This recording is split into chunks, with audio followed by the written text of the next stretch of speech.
Dum, dum, dum, dum, dum, dum. Like you. Ah, you okay? Sweet ukulele. Hi, Dogrona. Welcome back. Oh my God, you're so fast. How do you get the? Where are you getting these alerts from? Welcome, welcome.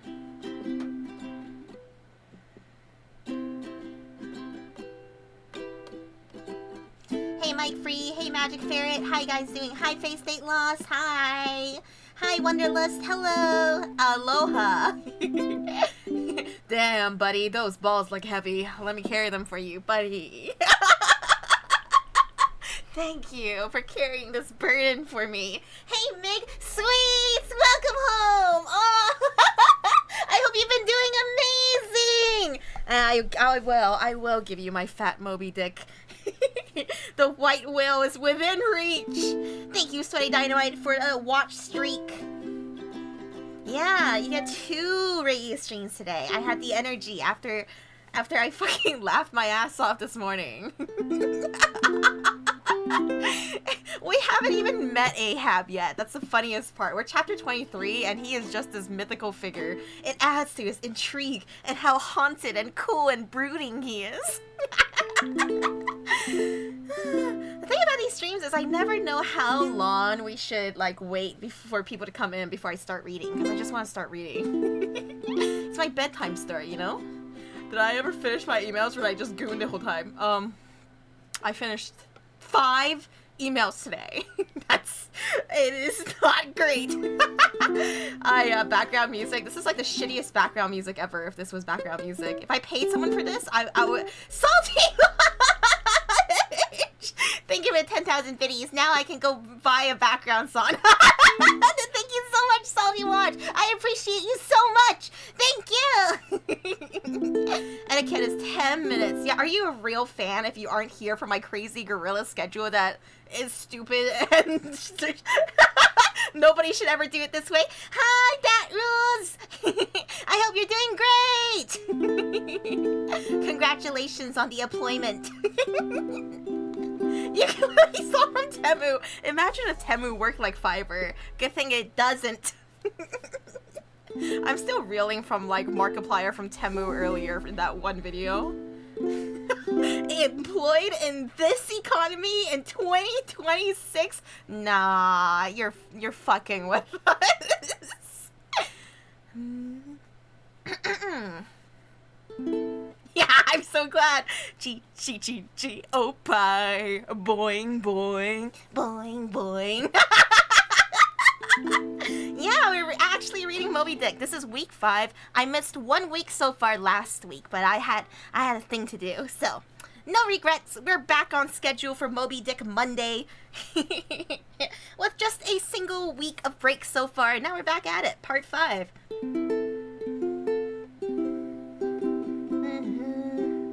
What ukulele songs do you guys like? I don't know most of them. I only know Steven Universe ones.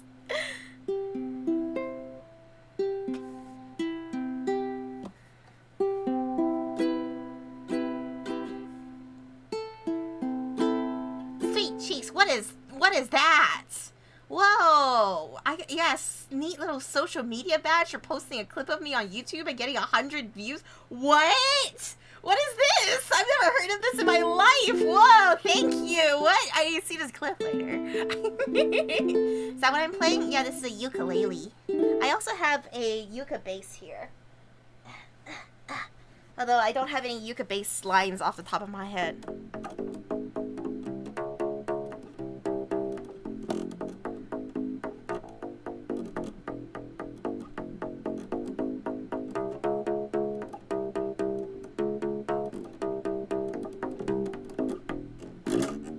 I fucked it up. I just like having you. I like stimming on all these instruments that I have right next to me. Sit on Discord. What? Still, I appreciate it. Thank you. Thank you. How's she playing with only one hand? Yeah, I'm playing it with my penis. I just slam it onto the strings and it just keeps working.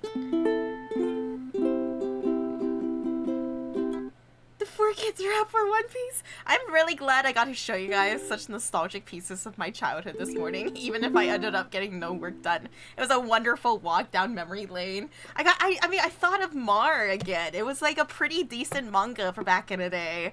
I loved it. I loved, like, the twists, and then, like, even though, honestly, the story is pretty weak when I think about it. Like, I think his dad just was hiding in a temple or something. Good times. Yeah, imagine strumming with your pee-pee. Imagine running your penis up the string, your urethra. Paper cuts on the dick. I slammed my penis in the car door.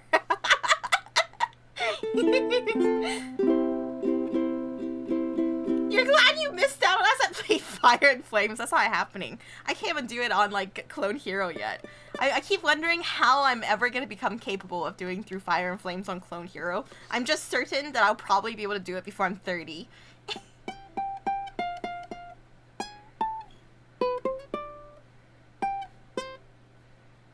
Ooh. Mara was a fun read. Yes, I agree with you. Mara is great. Let's see. Bobble had an yeah, Bobble's hot chick form, bro! I forgot about that! Bobble's various forms was so fun to discover. Honestly, Bobble and the main character just had a really fun dynamic. I kind of miss it. I miss the anime. Nobody ever talks about it. I wonder where the anime ended up relative to the manga, because I know the anime ended too soon, which made me go look up the manga.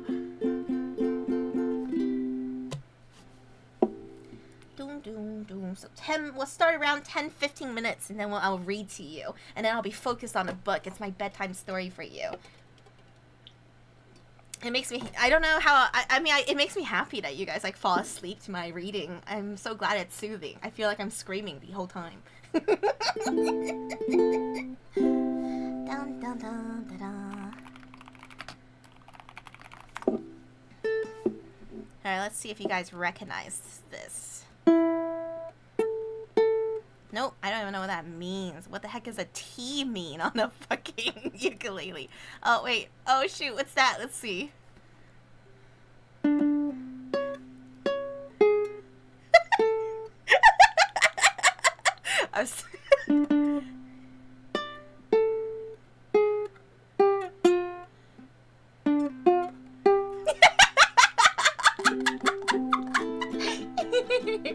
I'm glad to be able to accompany you in your sleep, even when it's not an ASMR video. I now remember that most copies of a specific Mar volume had the page ripped out. Who? Okay, the way you phrase this, I'm like, what would make the most logical sense is a, like, librarian ripping this out to censor it, but you're making it sound like there's one gooner who's, like, really into Bobo's, like, fucking female form so bad he went through every Mar volume at, like, his local chapters and just ripped it out. What is the explanation for this? Who is out here ripping out the one goonable page out of this one manga? Kids ripping it out! Damn, bro. Oh, it's incredible.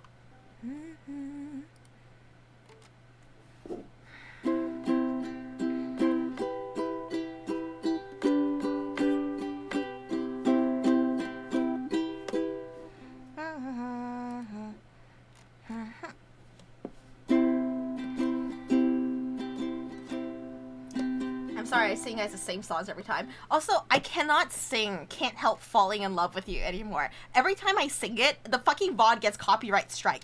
Like, it's so stupid. I guess it thinks that I am playing the song for you, but I'm not. I am literally singing it for you. I'm so sick of it, like, muting my VOD just because I sang the song for you one time. It's not even good at singing. It is just terrible AI or whatever the fuck's going on the back line.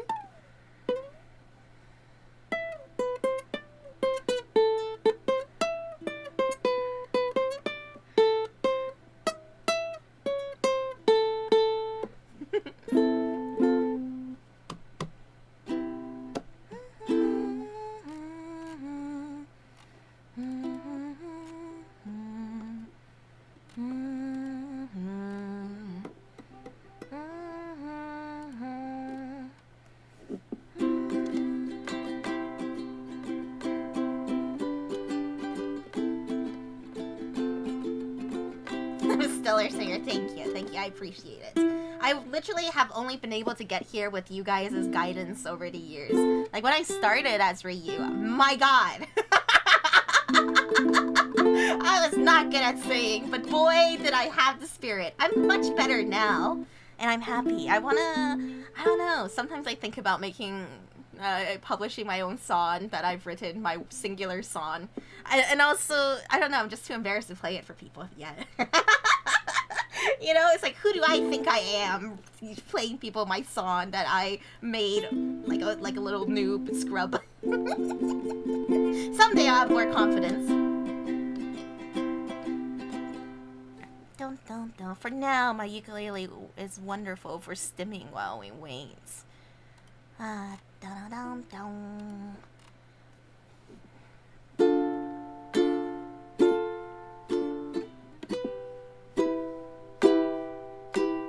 Watching the Ghost of Tsushima streams? Ah, those are some of the funnest streams I've ever done with you guys. But wait a sec, when you look at me like that, my darling, what did you expect? I probably still adore you with your hands around my neck. Or I did last time I checked. Damn, there's literally only 2 notes through this whole song. Also, Arctic Monkey's bass lines is insane. You know what? It's my stream. I can show you guys anything I want. I just want you guys to listen to this bass line because I'm thinking about it. I wish I had the skill to play it, but as of this moment, I don't.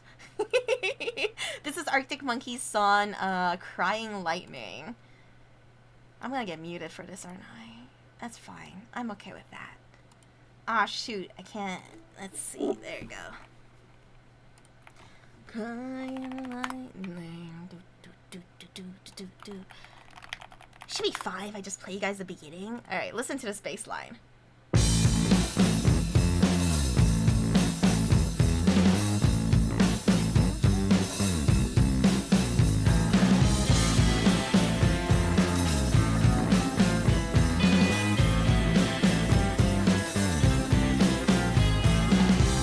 So fucking good. Also, did it play for you guys, or was I just here listening? No, I definitely played for you guys. That is Heat, right? I listened to it the other day, and I can't get it out of my head, man. It's just in there. So good. I wish I could put bass that well. I mean, I should probably practice it for real instead of just practicing it when the mood strikes me.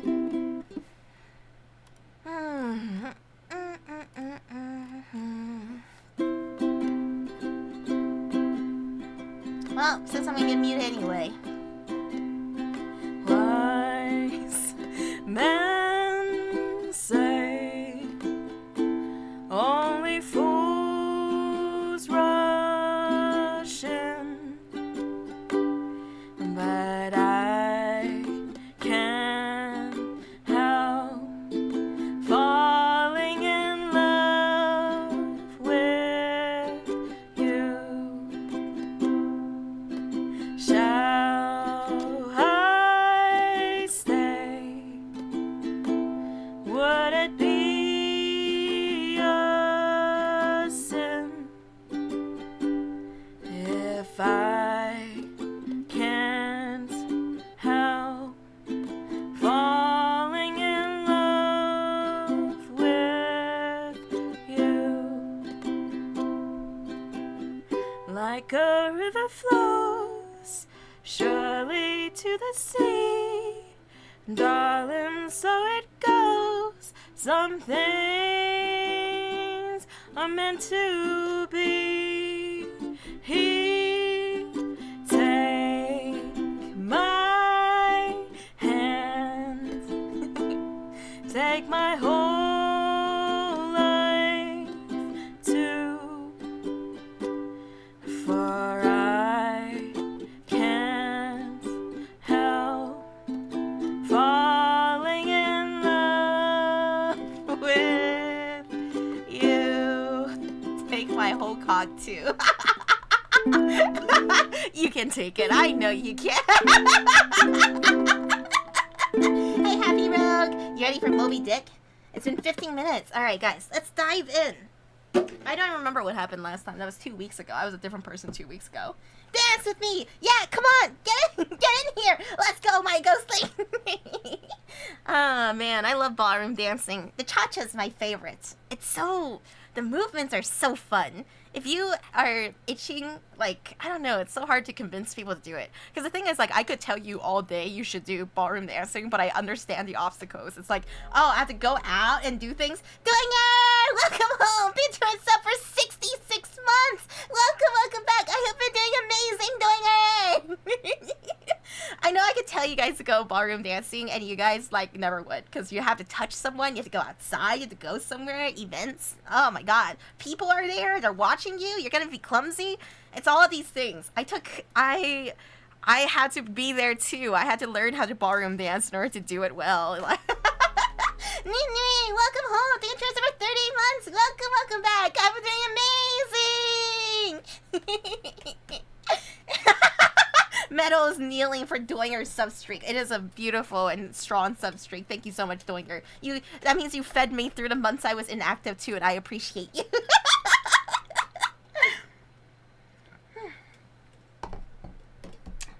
The balls are in the room. Alright, guys. Allow me to read for you. I have my Coke, I have my water, and I'm ready. I'm ready for a good night. You have to go alone, that's a problem for me. I wish I could go with you, dude. I would be there hyping you up and teaching you the moves. Just kidding. I know how to follow more than I know how to lead. I can lead a very simple cha-cha because I had to do it in my ballroom dance class. There was more girls than there were boys because people don't want to sign up for a ballroom dance class. Alright. Chapter 23, The Lee Shore. Some chapters back, one Bokington was spoken of. A tall, new-landed mariner encountered in New Bedford at the inn. When on that shivering winter's night, the Pequod thrust her vindictive bows into the cold, malicious waves, who should I see standing at her helm but Bokington? I looked with sympathetic awe and fearfulness upon the man. Wait, let me make sure we're on the right one. I'm pretty sure we're on the right. Yeah, we're on the same. We're right chapter. Fearfulness upon a man who, in midwinter, just landed from a 4 years dangerous voyage, could so unrestingly push off again for still another tempestuous term. The land seemed scorching to his feet. Wonderfulest things are ever the unmentionable. Deep memories yield no epitaphs. This 6-inch chapter is the stoneless grave of Bokington. Let me only say that it fared with him as with the storm-tossed ship that miserably drives along the leeward land. The port would fain give in succor. The port is pitiful. In the port is safety, comfort, hearthstone, supper, warm blankets, friends, all that's kind to our mortalities. But in that gal, the port, the land, is that ship's direst jeopardy.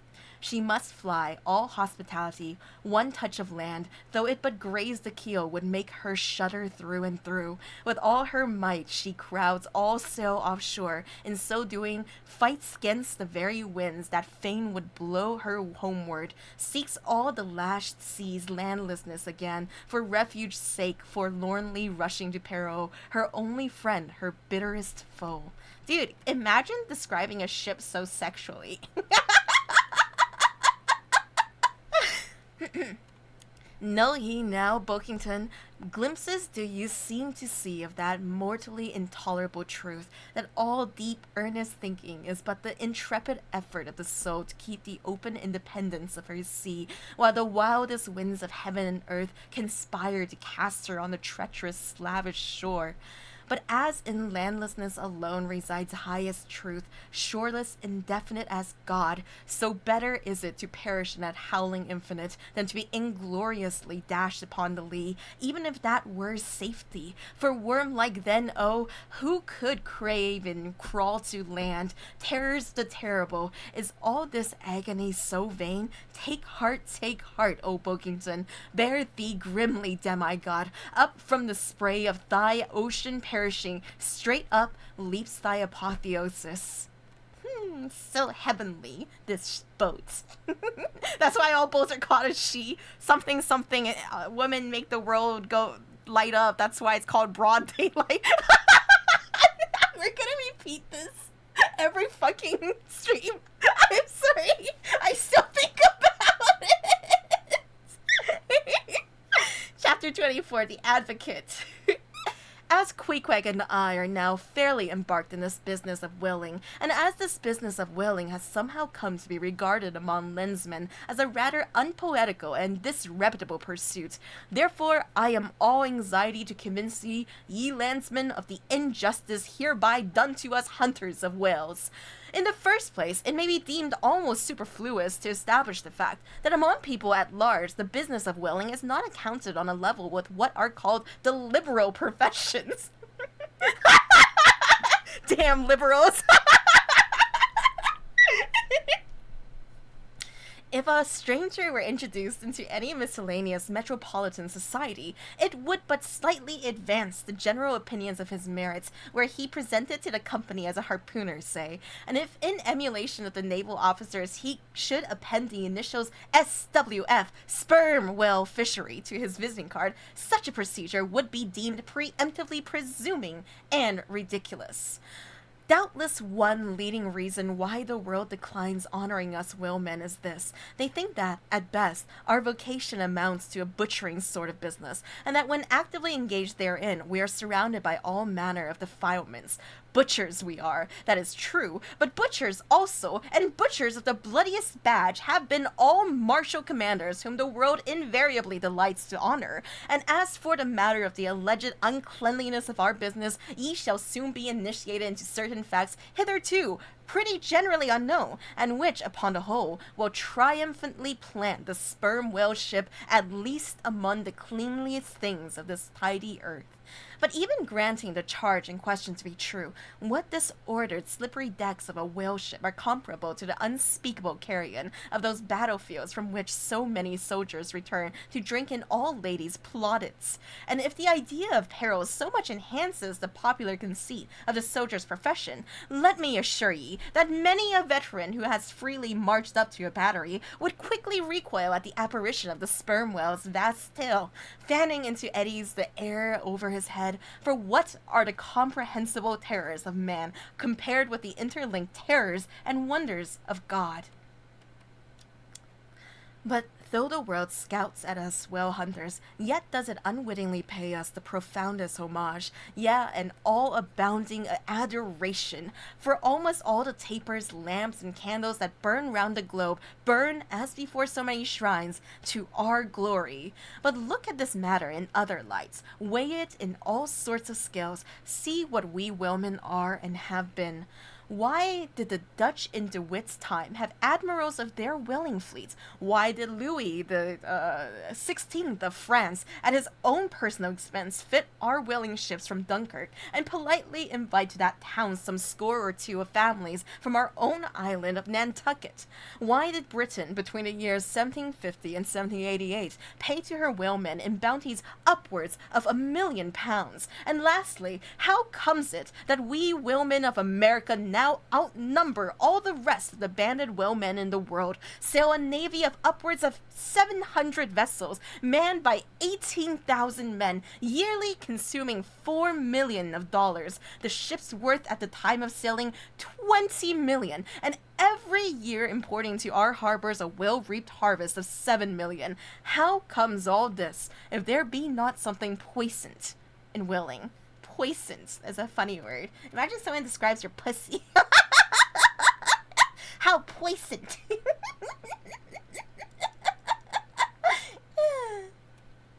I'm dyslexic and dyscalculic, Meadow. I am doing my best. But this is not the half. Look again.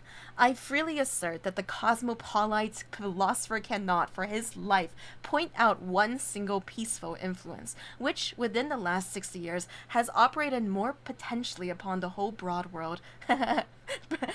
Broad. Women.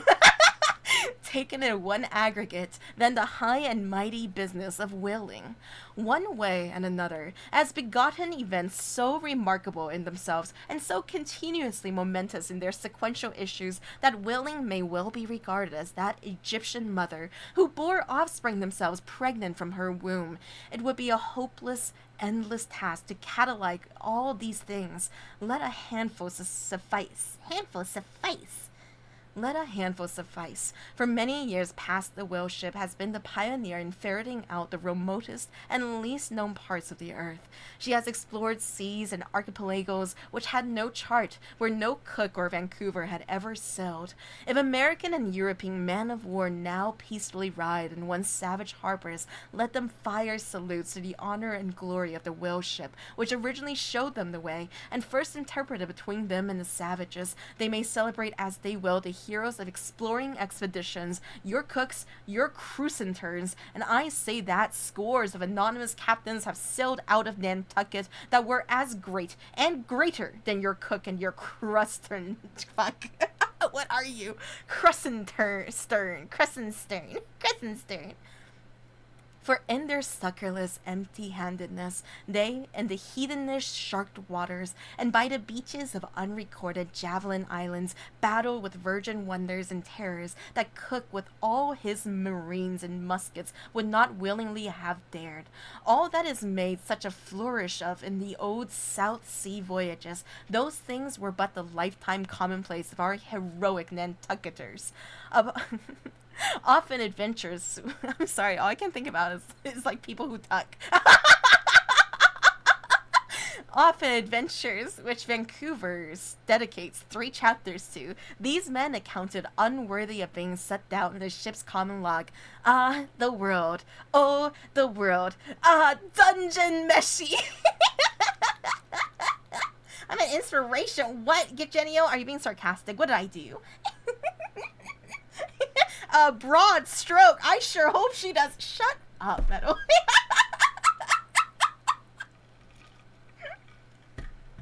It's funny every time. Oh, God. Let's see.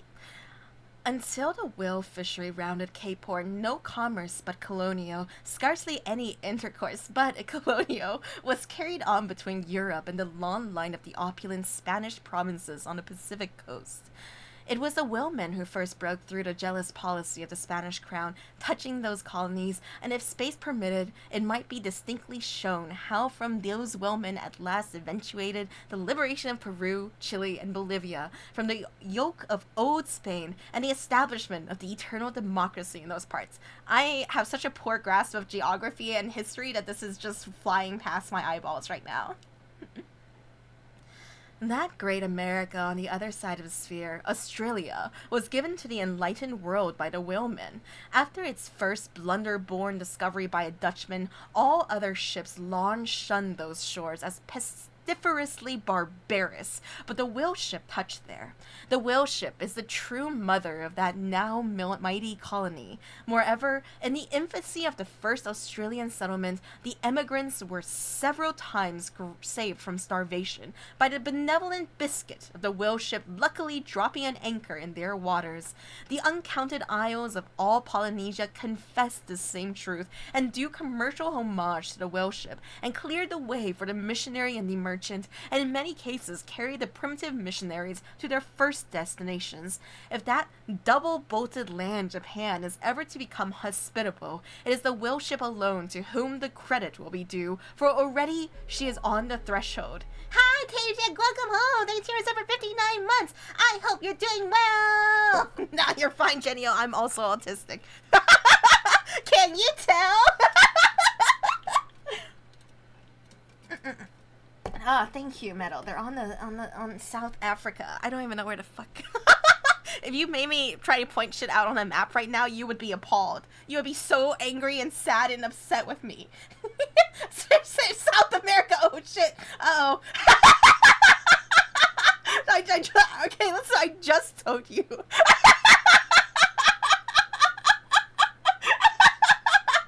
I just told you that I am dyslexic and that I can't read math. Starts crying. Name all 50 states on a map. The thing is, I had to take a quiz on it once, and I made 50 out of 50, and I progressed to just forgetting all of it. Why? I don't have brain space for all 50 states. There's only like 5 important ones. Oh, no. But if, in the face of all of this, you still declare that whaling has no aesthetically noble associations connected with it, then am I ready to shiver 50 lances with you there and unhorse you with a split helmet every time. The whale has no famous author, and whaling no famous chronicler, you will say. The whale no famous author, and whaling no famous chronicler. Who wrote the first account of our Leviathan? Who but mighty Job? And who composed the first narrative of a whaling voyage? Who but no less a prince than Alfred the Great, who with his own royal pen took down the words from Other, the Norwegian whale hunter of those times, and who pronounced our glowing eulogy in Parliament? Who but Edmund Burke? True enough, but then whalemen themselves are poor devils. They have no good blood in their veins. No good blood in their veins! They have something better than royal blood there. The grandmother of Benjamin Franklin was Mary Morell, afterwards by marriage Mary Folger, one of the old settlers of Nantucket and the ancestress to a long line of Folgers and harpooners, all kith and kin to a noble Benjamin, this day darting the barbed iron from one side of the world to the other. Good again, but then all confessed somehow whaling is not respectable. Whaling not respectable? Whaling is imperial. By old English statutory law, the whale is declared a royal fish. Oh, that's only nominal. The whale, I love that he's just so heated and nobody's saying this. He is just in his head arguing with himself, like victimizing himself as a whaler. I love Ishmael so hard.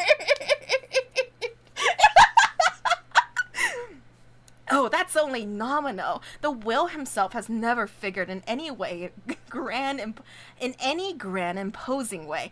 The whale never figured in any grand imposing way. In one of the mighty triumphs given to a Roman general upon his entering the world's capital, the bones of a whale, brought all the way from the Syrian coast, were the most conspicuous object in the assembled procession. See subsequent chapters for something more on this head. Granted, since you cite it, but say what you will, there is no real dignity in whaling. No dignity in whaling. The dignity of our calling, the very heavens attest. Cetus is a constellation in the south. No more. Drive down your hat in presence of the Tsar and take it off to Queequeg. No more. I know a man that in his lifetime has taken 350 whales. I account that man more honorable than that great captain of antiquity who boasted of taking as many walled towns.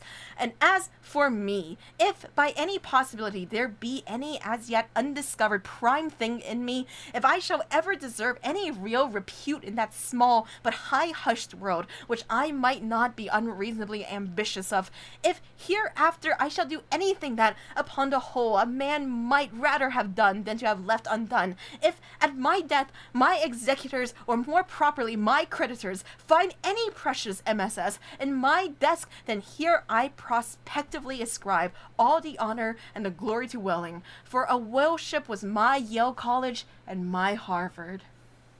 He just fucking... Oh, that metal in TNT media is like, he took 350 whales in a fight, right? No, he took them anally. Salty Whaler and his Gary GF who doesn't know where any of the places he's talking about are. Like, how far is Asia anyway? What do you mean we're gonna be on this ship for like 500 days?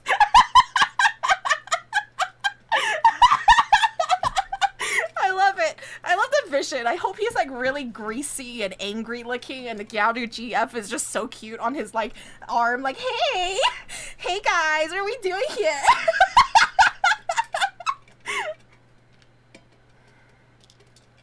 Hey, Sharon, to see back in this day, this ship probably stank. Chapter 25, Postscript.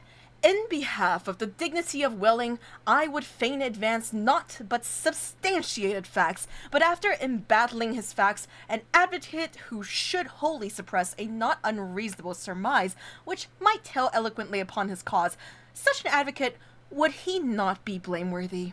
It is well known that at the coronation of kings and queens, even modern ones, a certain curious process of seasoning them for their functions is gone through. There's a salt cellar of state, so-called, and there may be a caster of state. How they use the salt precisely, who knows? Certain I am, however, that a king's head is solemnly oiled at his coronation, even as a head of salad. Can it be thought... What is going on, Ishmael?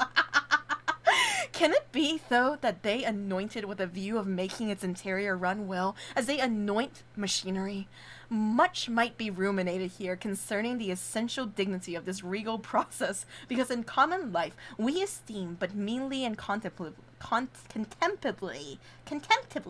a fellow who anoints his hair, and palpably smells of that anointing. In truth, a mature man who uses hair oil, unless medicinally, that man has probably got a quaggy spot in him somewhere. As a general rule, he can't amount to much in his totality. But the only thing to be considered here is this. What kind of oil is used at coronations? Certainly it cannot be olive oil, nor macassar oil, nor castor oil, nor bear's oil, nor train oil, nor cod liver oil. What then can it possibly be but sperm oil? In its unmanufactured, unpolluted state, the sweetest of all oils. Think of that, ye loyal Britons. We will men supply your kings and queens with coronation stuff. This is so funny. Like, Ishmael was just self-victimizing and trying to come up with more and more reasons that willing is valid. Like, and nobody has said anything.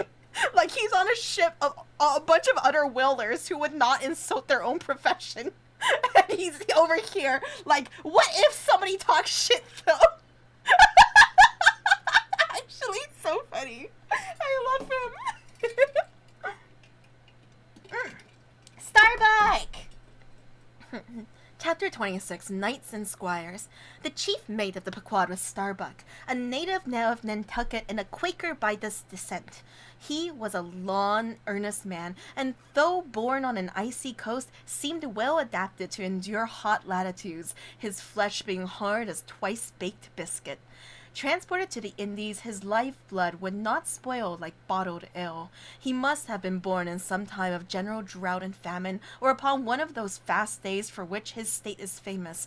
Only some 30 arid summers had he seen. Those summers had dried up all his physical superfluousness, but this, his thinness, so to speak, seemed no more the token of wasting anxieties and cares than it seemed the indication of any bodily blight.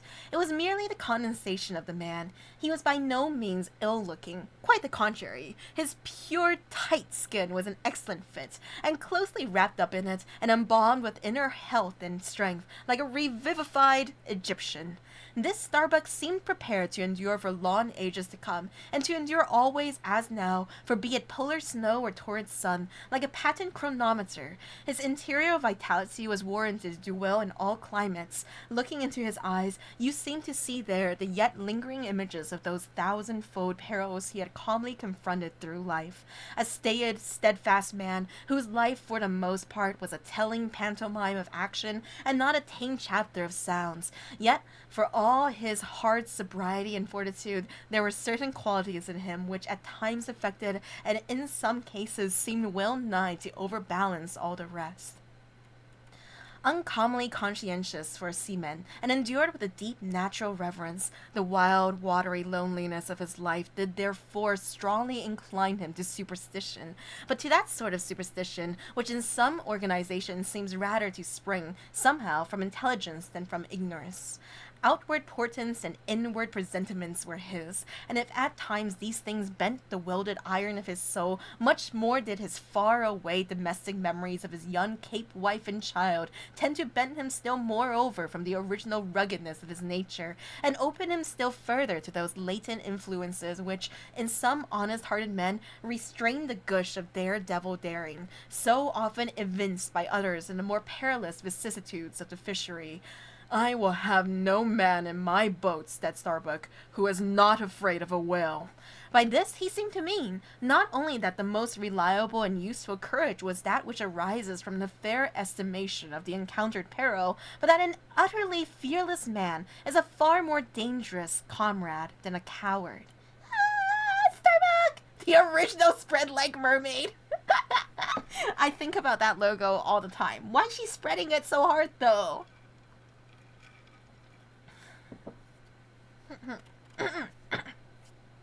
Aye, aye, said Stubb, the second mate. Starbuck there is as careful a man as you'll find anywhere in this fishery. But we shall ere long see what that word careful precisely means when used by a man like Stubb, or almost any other whale hunter. Starbuck was no crusader after perils. In him courage was not a sentiment, but a thing simply useful to him, and always at hand upon all mortally practical occasions. Besides, he thought perhaps that in this business of whaling, courage was one of the great staple outfits of the ship, like her beef and her bread, and not to be foolishly wasted. Wherefore he had no fancy for lowering for whales after sundown, nor for persisting in fighting a fish that too much persisted in fighting him. For, thought Starbuck, I am here in this critical ocean to kill whales for my living, and not to be killed by them for theirs, and that hundreds of men had been so killed, Starbuck well knew. What doom was his own father's, where in the bottomless deeps could he find the torn limbs of his brother? With memories like these in him, and moreover given to a certain superstitiousness, as has been said, the courage of this Starbuck, which could nevertheless still flourish, must indeed have been extreme. But it was not in reasonable nature that a man so organized and with such terrible experiences and remembrances as he had. It was not in nature that these things should fall in latently engendering an element in him, which, under suitable circumstances, would break out from its confinement and burn all his courage up, and brave as he might be, it was that sort of bravery chiefly, visible in some intrepid men, which, while generally abiding firm in a conflict with seas or winds or wells, or any of the ordinary irrational horrors of the world, yet cannot withstand those more terrific, because more spiritual terrors, which sometimes menace you from the concentrating brow of an enraged and mighty man. But were the coming narrative to reveal in any instance the complete abasement of poor Starbuck's fortitude, scarce might I have the heart to write it, for it is a thing most sorrowful, nay, shocking, to expose the fall of valor in the soul. Men may seem detestable as joint stock companies and nations, knaves, fools, and murderers there may be. Men may have mean and meager faces, but man, in the ideal, is so noble and so sparkling, such a grand and glowing creature, that over any ignominious blemish in him, all his fellows should run to throw their costliest robes. That immaculate manliness we feel within ourselves, so far within us, that it remains intact, though all the outer characters seem gone, bleeds with keenest anguish at the undraped spectacle of a valor-ruined man, nor can piety itself, at such a shameless sight, completely stifle her upbraidings against the permitting stars. But this august dignity I treat of is not the dignity of kings and robes, but that abounding dignity which has no robed investiture. Thou shalt see it shining in the arm that wields a pick or drives a spike, that democratic dignity which on all hands radiates without end from God himself, the great God absolute, the center and circumference of all democracy, his omnipresence, our divine equality. If then to meanest mariners and renegades and castaways I shall hereafter ascribe high qualities, though dark, weave round them tragic graces, if even the most mournful, perchance the most abased, among them all shall at times lift himself to the exalted mounts, if I shall touch that workman's arm with such ethereal light, if I shall spread a rainbow over his disastrous set of sun, then against all mortal critics bear me out in it, thou just spirit of equality, which hast spread one royal mantle of humanity over all my kind, bear me out in it, thou great democratic God, who didst not refuse to the sword convict Bunyan this palpotic pearl. What are you saying?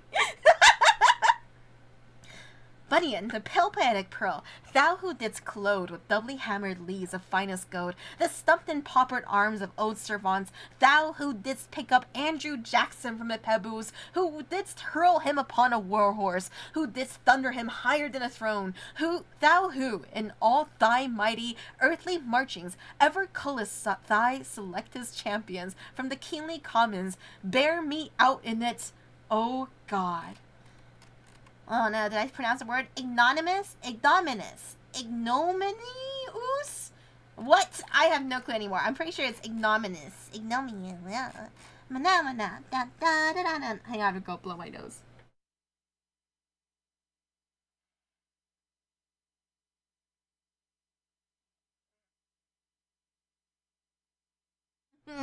I'm so excited. Oh my god, I love this book so much. Oh, why do you guys want to hear me blow my nose so bad? Nobody corrects you, don't worry. Everyone corrects my pronunciation as soon as I fuck it up. I'm used to it. Why do you guys want to hear me blow my nose so bad? It's like an ugly sound. It's like... Thank you, that rules. I love being you guys' reader here. Just, I think this should be bad. Ignominious. Ignominious. Ignominious. Chapter 27, Knights and Squires. Stubb was a second mate. He was a native of Cape Cod, and hence, according to local usage, was called a Cape Cod man, a happy-go-lucky, neither craven nor valiant, taking perils as they came with an indifferent air, and while engaged in the most imminent crisis of the chase, toiling away, calm and collected as a journeyman joiner engaged for a year. Good-humored, easy, and careless, he presided over his whaleboat as if the most deadly encounter were but a dinner, and his crew all invited guests. He was as particular about the comfortable arrangement of his part of the boat as an old stage driver is about the snugness of his box. When close to the whale in the very deathlock of the fight, he handled his unpitying lance coolly and offhandedly as a whistling tinker his hammer. He would hum over his old rig-a-dig tunes while flank and flank with the most exasperated monster. Long usage had, for this Stubb, converted the jaws of death into an easy chair. What he thought of death itself, there is no telling. Whether he ever thought of it at all might be a question, but if he ever did chance to cast his mind that way after a comfortable dinner, no doubt, like a good sailor, he took it to be a sort of call of the watch to tumble aloft and bestir themselves there about something which he would find out when he obeyed the order, and not sooner. What, perhaps with other things, made Stubb such an easy-going, unfearing man, so cheerily trudging off with the burden of life in a world full of grave peddlers, all bowed to the ground with their packs? What helped to bring about that almost impious good humor of his? That thing must have been his pipe. For like his nose, his short black little pipe was one of the regular features of his face. You would almost as soon have expected him to turn out of his bunk without his nose as without his pipe. He kept a whole row of pipes there, ready loaded, stuck in a rack, within easy reach of his hand, and whether he turned in, he smoked them all in succession, lighting one after the other to the end of the chapter, then loading them again to be in readiness anew. For when Stubb dressed, instead of first putting his legs into trousers, he put his pipe in his mouth. He's just fucking high all the time. Let's go, Stubb. I love the picture of this guy who just has multiple pipes ready. I love the idea of him being such a competent whaler while, smoking a pipe at the same time with a smile. What an image. I say this continual smoking must have been one cause, at least, of his peculiar disposition, for everyone knows that this earthly air, whether ashore or afloat, is terribly infected with the nameless miseries of the numberless mortals who have died exhaling it. And as in times of the cholera, some people go about with a camphorated handkerchief to their mouths, so, likewise, against all mortal tribulations, Stubbs' tobacco smoke might have operated as a sort of disinfecting agent. The third maze, my words. Sure, a pipe, yeah. Imagine a modern day Moby Dick. I'm surprised it hasn't happened yet. We should watch the movie after we read this. We should watch the Seven Samurai too. I have that like written on in my journal to watch with you guys. The third mate was Flask, a native of Tisbury in Martha's Vineyard, a short, stout, ruddy young fellow, very pugnacious concerning whales, who somehow seemed to think that the great leviathans had personally and hereditarily affronted him, and therefore it was a sort of point of honor with him to destroy them whenever encountered. So utterly lost was he to all sense of reverence for the many marvels of their majestic bulk and mystic ways, and so dead to anything like an apprehension of any possible danger from encountering them, that in his poor opinion, the wondrous whale was but a species of magnified mouse, or at least water rat, requiring only a little circumvention, some small application of time and trouble in order to kill and boil. This ignorant, unconscious fearlessness of his made him a little waggish in the matter of whales. He followed these fish for the fun of it, and a 3 years' voyage around Cape Horn was only a jolly joke that lasted that length of time. As a carpenter's nails are divided into wrought nails and cut nails, so mankind can be similarly divided. Little Flask was one of the wrought ones, made to clinch tight and last long. They called him King Post on board of the Pequod because in form he could be well likened to the short, square timber known by that name in Arctic whalers, and which, by the means of many radiating side timbers inserted into it, serves to brace the ship against the icy concussions of those battering seas. Now, these three mates, Starbuck, Stubb, and Flask, were momentous men. They, it was who, they, it was who, is, did you just, what is, what you, okay, whatever. They, it was who, by universal prescription commanded 3 of the Pequod's boats as headsmen. In that grand order of battle in which Captain Ahab would probably marshal his forces to descend on the whales, these 3 headsmen were as captains of companies, or being armed with their long king willing spears, they were as a picked trio of lancers, even as their harpooners were flingers of javelins. And since in this famous fishery each mate or headsman, like a Gothic knight of old, is always accompanied by his boat steerer or harpooner, who in certain conjunctures provide him with a fresh lance when a former one has been badly twisted or elbowed in the assault, and moreover, as these generally subsist between the two a close intimacy and friendliness, it is therefore but meet that in this place we set down who the Pequod's harpooners were, and to what headsmen each of them belonged. First of all was Queequeg, whom Starbuck, the chief mate, had selected for his squire, but Queequeg is already known. Next was Tashtego, an unmixed Indian from Gayhead.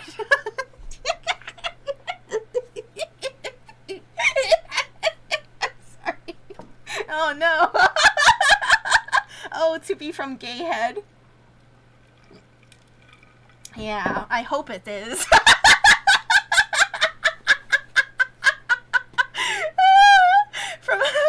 Next was Tashtego, an unmixed Indian from Gayhead.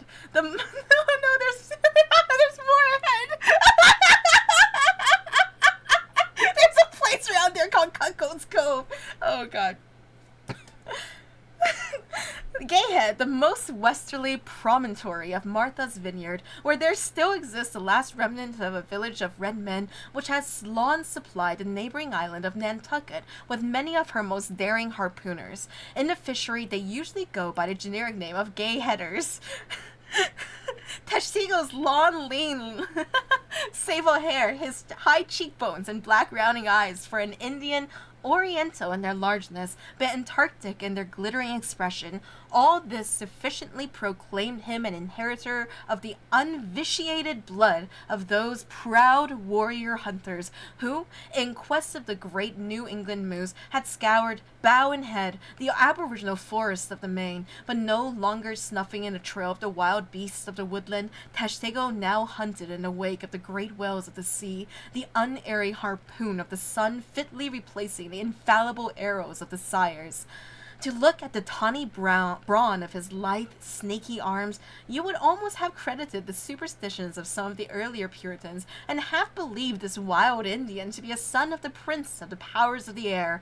Tashtego was Stubb, the second mate's squire. Third among the harpooners was Daggoo, a gigantic coal-black savage, with a lion-like tread, and a hazzardous to behold. Suspended from his ears were two golden hoops, so large that the sailors called them ringboats, and would talk of securing the topsail halyards to them. In his youth, Daggoo had voluntarily shipped on board of a whaler lying in a lonely bay on his native coast, and never having been anywhere in the world but in Africa, Nantucket, and the pagans' harbors most frequented by whalemen, and having now led for many years the bold life of the fishery in the ships of the owners commonly unheeded. Taja, thank you so much for 5 gifts. Thank you, I appreciate it. You did this for gay head, didn't you? These subs are for the gay headers. Daggoo? Where? Daggoo? Oh, I hear it too. Daggoo. Africa, Nantucket, and the pagan harbors most frequented by whalemen, and having now led for many years the bold life of the fishery in the ships of owners commonly heedful of what manner of men they shipped, Daggoo retained all his barbaric virtues, and, erect as a giraffe, moved about the decks in all the pomp of 6'5" in his socks. There was a corporeal humility in looking up at him, and a white man standing before him seemed a white flag come beg truce of a fortress. Curious to tell, this imperial Ahasuerus Daggoo was a squire of Little Flask, who looked like a chessman beside him. As for the residue of the Pequod's company, be it said, that at the present day not 1 in 2 of the many thousand men before the mast employed in the American whale fishery are Americans born, though pretty nearly all the officers are. Herein it is the same with the American whale fishery as with the American army and military and merchant navies and the engineering forces employed in the construction of the American canals and railroads. The same, I say, because in all these cases the native American liberally provides the brains, the rest of the world as generously supplying the muscles. No small number of these willing seamen belong to the Azores, where the outward bound Nantucket whalers frequently touch to augment their crews from the hardy peasants of those rocky shores. In like manner, the Greenland whalers sailing out of Hull or London put in at the Shetland Islands. Oh wow, the Shetland Islands next to the gay headers to receive the full complement of their crew. Upon the passage homewards, they dropped them there again. How it is, there is no telling, but islanders seem to make the best whalemen. They were nearly all islanders in the Pequod. Isolados too, which I call such, not acknowledging the common continent of men, but each isolado, what is this term? Living on a separate continent of their own. Is this just your word? Is this just your word, Ishmael, because they're isolated? Yet now federated along one keel, what a set those isolatos were! An anacursis Klut's deputation from all the isles of the sea and all the ends of the earth, accompanying old Ahab and the Pequod to lay the world's grievances before that bar from which not very many of them ever come back. Black little Pip, I feel like I shouldn't have said this. Sounds fucked up. He never did. Oh no, he went there. Poor Alabama boy. On the grim Pequod's forecastle, ye shall ere long see him, beating his tambourine, preclusive of the eternal time when sent for to the great quarterdeck on high. He was bid strike in with angels and beat his tambourine in glory, called a coward here. hailed a hero there. For castle is pronounced foxhole? Forksole? That's so fucked up. I hate that. I'm gonna be calling it for castle.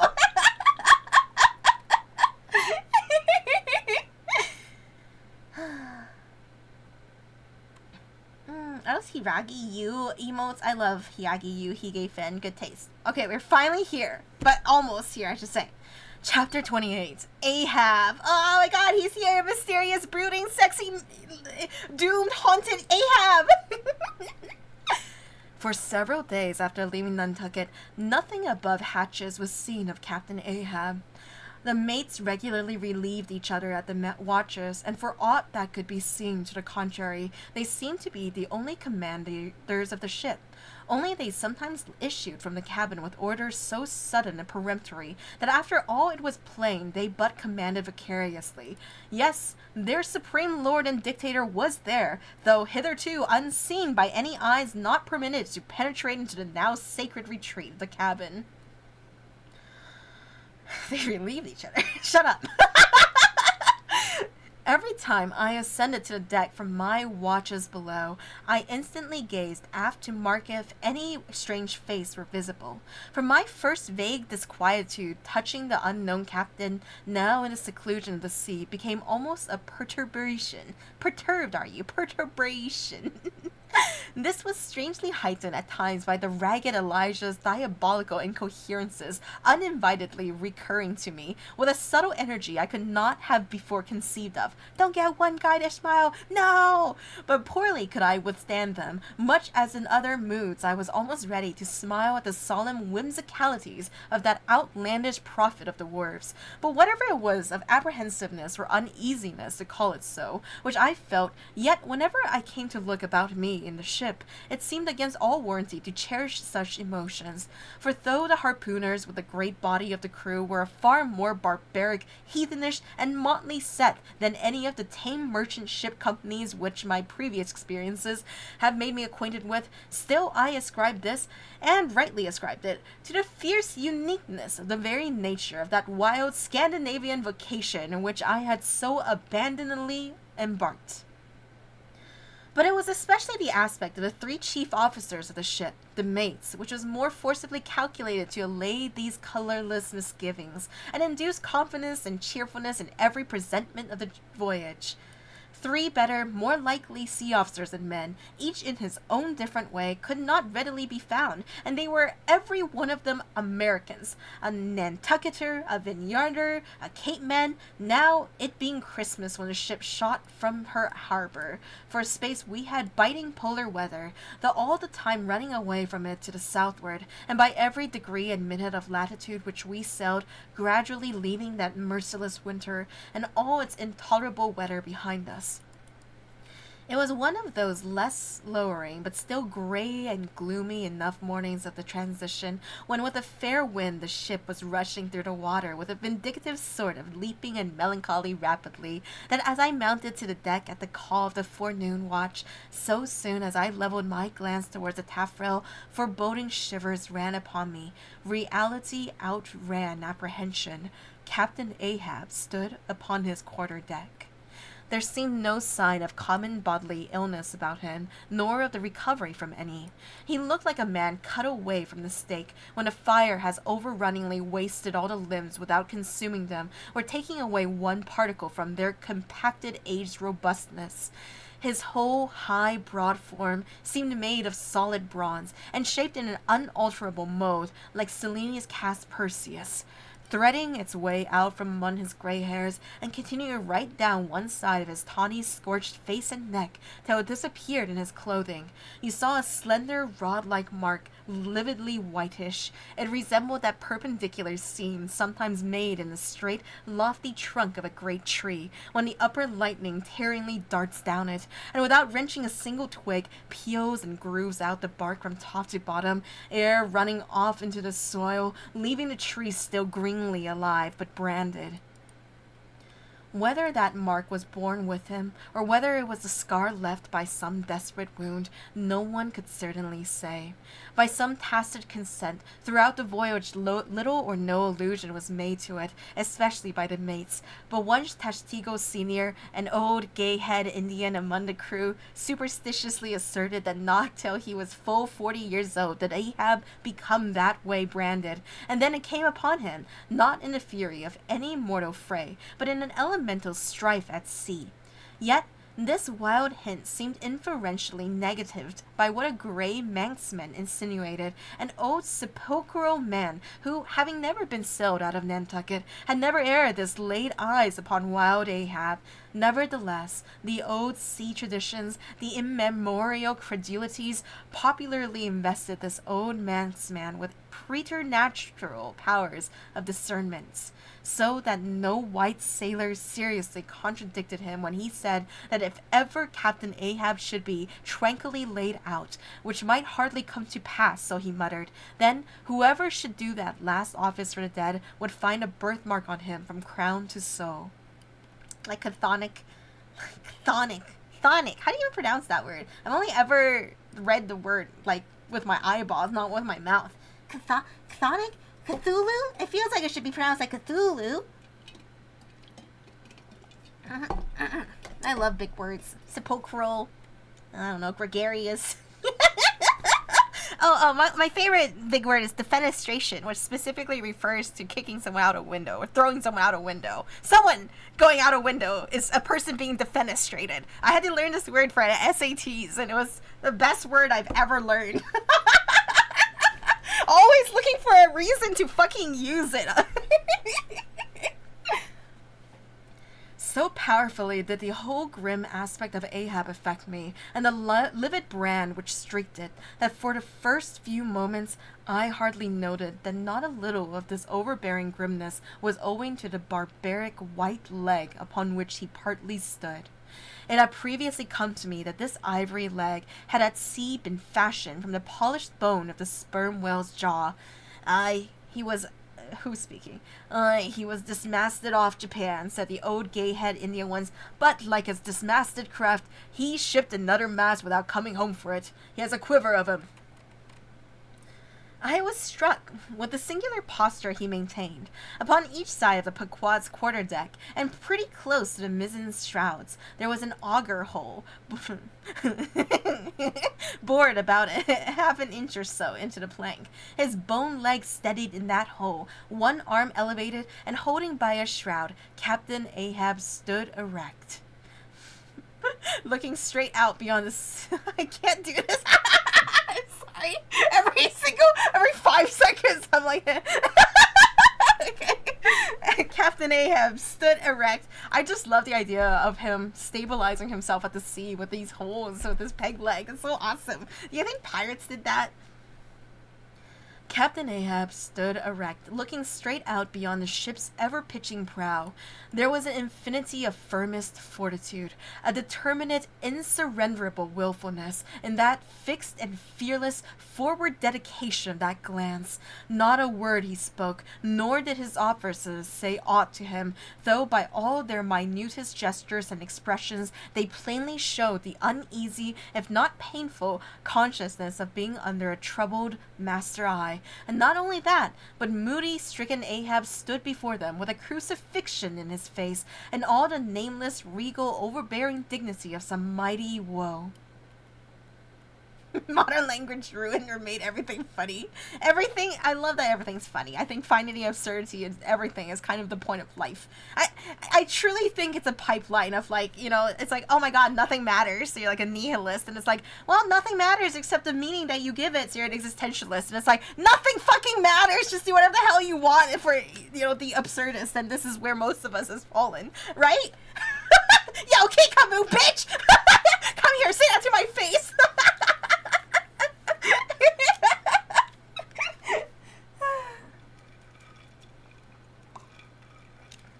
The Stranger is a great book. I still love that book, okay?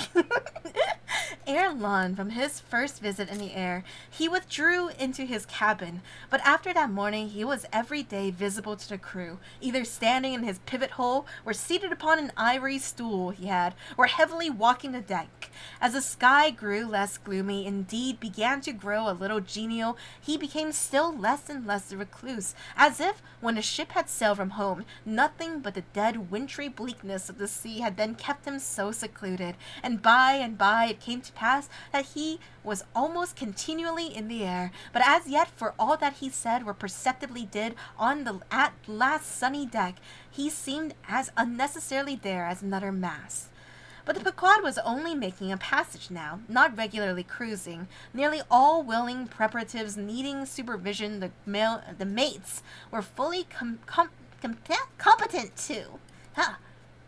The mates were fully competent to, so that there was little or nothing out of himself to employ or excite Ahab now, and thus chase away for that one interval the clouds that layer upon layer were piled upon his brow, as ever all clouds choose the loftiest peaks to pile themselves upon.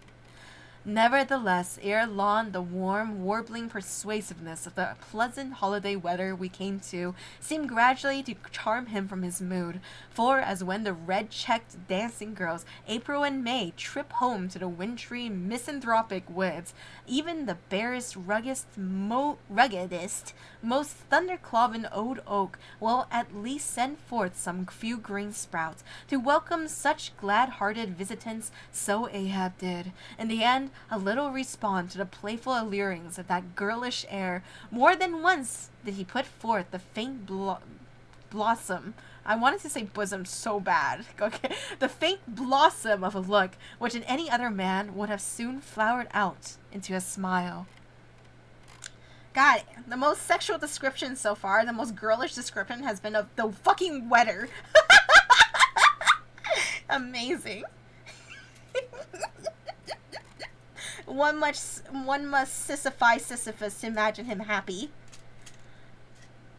Chapter 29. Enter Ahab. To him, Stub.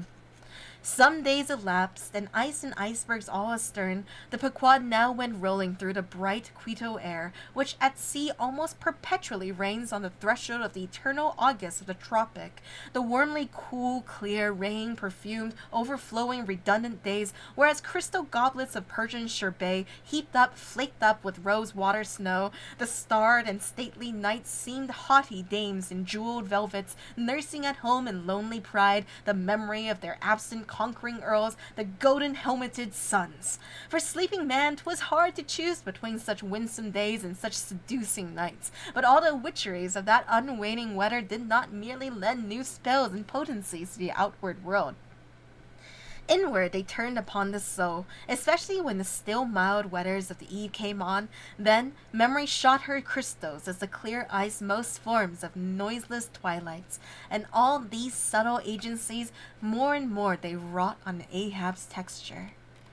Old age is always wakeful, as if the longer linked with life the less man has to do with aught that looks like death. Among sea commanders the old greybeards will oftenest leave their berths to visit the night-cloaked deck. It was so with Ahab, only that now of late he seems so much to live in the open air that truly speaking his visits are more to the cabin than from the cabin to the planks. It feels like going down into one's tomb, he would mutter to himself, for an old captain like me to be descending this narrow scuttle to go to my grave duck berth. Okay. So almost every 24 hours, when the watches of the night were set, and the band on deck sentineled the slumbers of the band below, and when, if a rope was to be hauled upon the forecastle, the sailors flung it not rudely down as by day, but with some cautiousness dropped it to its place for fear of disturbing their slumbering shipmates, when this sort of steady quietude would begin to prevail, habitually the silent steersman would watch the cabin scuttle, and ere long the old man would emerge, gripping at the iron banister to help his crippled way. Some considering touch of humanity was in him, for at times like these he usually abstained from patrolling the quarterdeck, because to his wearied mates, seeking repose within 6 inches of his ivory heel, such would have been the reverberating crack and din of that bony step, and their dreams would have been on the crunching teeth of sharks. But once the mood was on him too deep for common regardings, and as with a heavy lumber-like pace he was measuring the ship from taffrail to mainmast, Stubb, the old second mate, came up from below with a certain unassured deprecating humorousness, hinted that if Captain Ahab was pleased to walk the planks, then no one could say nay, but there might be some way of muffling the noise, hinting something indistinctly and hesitantly about a globe of tow and the insertion into it of the ivory heel. Ah, Stubb, thou didst not know Ahab then. Am I a cannonball, Stubb? Said Ahab, that thou wouldst wed me that fashion. But go thy way, I had forgot, below to thy nightly grave, and where such as ye sleep beneath shrouds, to use ye to the filling one at last. Down, dog and kennel! Starting at the unforeseen concluding exclamation of the so suddenly scornful man, Stubb was speechless for a moment, then said excitedly, I am not used to being spoken to that way, sir. I do but less than half like it, sir. Vast! Gritted Ahab between his set teeth, and violently moving away as if to avoid some passionate temptation. Stubb the fucking rage baiter. No, sir, not yet, said Stubb, emboldened. I will not tamely be called a dog, sir. Then be called 10 times a donkey, and a mule, and an ass, and be gone, or I'll clear the world of thee. As he said that, Ahab advanced upon him with such overbearing terror in his aspect that Stubb involuntarily retreated. Little rat. I was never served so before without giving a hard blow for it, muttered Stubb, as if he found himself descending the cabin scuttle. It's very queer. Stop, Stubb. Somehow, now I don't well know whether to go back and strike him, or, what's that? Down here on my knees and pray for him? Yes, that was a thought coming up in me, but it would be the first time I ever did pray. It's queer, very queer, and he's a queer too. I take him fore and aft. He's about the queerest old man Stubb ever sailed with. How he oh wait, this is Ahab. Is this Ahab speaking? Muttered Ahab. It's very stop Stubb somehow. What? Who's speaking right now? I thought this was Stubb. Fuck it, I think we're Stubb. The queerest old man Stubb ever sailed with. How he flashed at me. His eyes like powder pans. It's gotta be Stubbs. Is he mad? Anyway, there's something. He's such a little shit. We're stubbing it. I love Stubb. His eyes look like powder pans. Is he mad? Anyway, there's something on his mind. As sure as there must be something on a deck when it cracks. He ain't in his bed now, either. More than 3 hours out of the 24, and he don't sleep them. Didn't that doughboy, the steward, tell me that of a morning he always finds the old man's hammock clothes all rumpled and tumbled, and the sheets down at the foot, and the coverlid almost tied into knots, and the pillow a sort of frightful hot, as though a baked brick had been on it? A hot old man! I guess he's got what some folks ashore call a conscience. It's a kind of tick-dolly road, they say, worse not a toothache. Well, I don't know what it is, but the Lord keeps me from catching it. He's full of riddles. I wonder what he goes into the afterhold for every night, as Doughboy tells me he suspects. What's that for? I should like to know. Who's made appointments with him in the hold? Ain't that queer now? But there's no telling. It's the old game. Here goes for the snooze. Damn me, it's a word.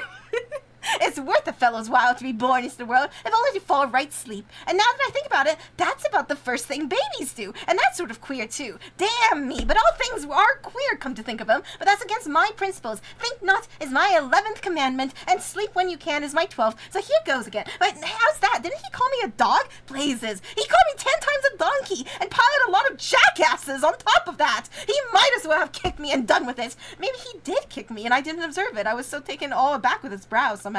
It flashed like a bleached bone. What the devil's the matter with me? I don't stand right on my legs. Coming afoul of that old man has a sort of turned me wrong side, but outs. By the Lord, I must have been dreaming though. How? But the only way is to stash it, so here goes to hammock again, and in the morning, I'll see how this plaguey juggling thinks over by daylight. One of my favorite things, just immediately, like, showing Ahab in his rage bait. Alright. Next chapter is the last one. Chapter 30, The Pipe.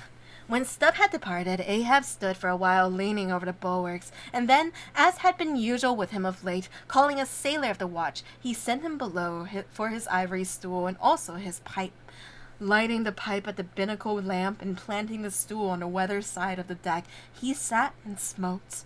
In old Norse times, the thrones the sea-loving Danish kings were fabricated, saith tradition, of the tusks of narwhal. How could one look at Ahab then, seated on that tripod of bones, without bethinking him of the royalty it symbolized? For a Khan of the plank, and a king of the sea, and a great lord of Leviathans was Ahab.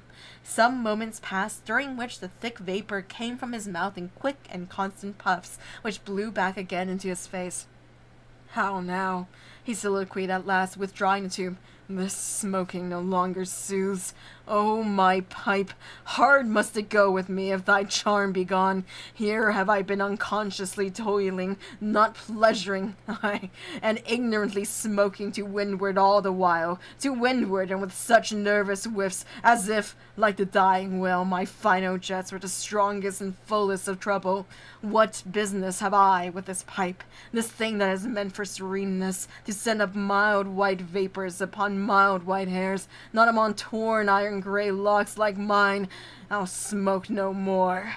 He tossed the still lighted pipe into the sea. The fire hissed in the waves. The same instant the ship shot by the bubble the sinking pipe made, with slouched hat, Ahab lurchingly paved the planks. He's so dramatic, dude. Just say you're quitting smoking. It's cool, man. Like, everyone's just watching him waste it. Ceci n'est pas un pipe. Yes, it is. It is a pipe. Alright. I will stop here. I had a lot of fun today hanging out with you guys twice. It was great seeing you today 2 times. Thank you for joining me for Moby Dick Monday Part 5. We will continue next Monday. And yeah. Woo! 2 time. Stay friends. Problems that you can't put in. I don't know the lyrics to that song. I'm out on the block again, so caught up that we can't pretend. I'm making this shit up. Let's see. Are any of my Just Idol girlies on? If so, I'll raid them. If not, I'll find someone for us to raid. And make sure that if you're new here to come to Discord, probably not new here though, if you're here for Moby Dick Monday. I know a lot of people don't just join in for a book. Like, why the hell did I do ! Twitch? Am I stupid? Anyway, nobody saw that.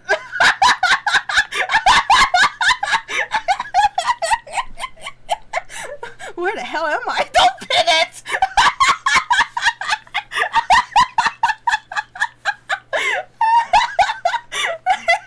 I had a moment. I was like, wow, the bot's not working. Wait, no, it's me. I'm not working. I'm the fucking idiot. We're good. Oh, I should raid Burnt Peanut. I'm kidding. My favorite VTuber. Let's see. Yeah, I'm gonna send more love Tane's way. I fucking love Tane. What is this? Oh, it's Meteor Share. I don't know what they're looking at, but it's moe as fuck.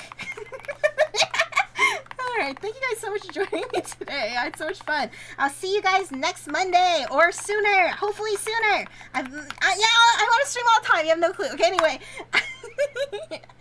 My sweet succubus sensei.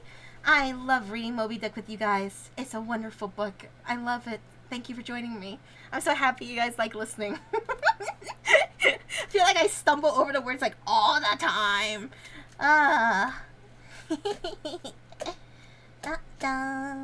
Alright, guys. Counting you guys down. Thank you. I love you. I hope you have a good night. Mwah! 10, 9, 8, 7, 6, 5, 4, 3, 2, 1. Ghost night. Sleep tight. Take care. But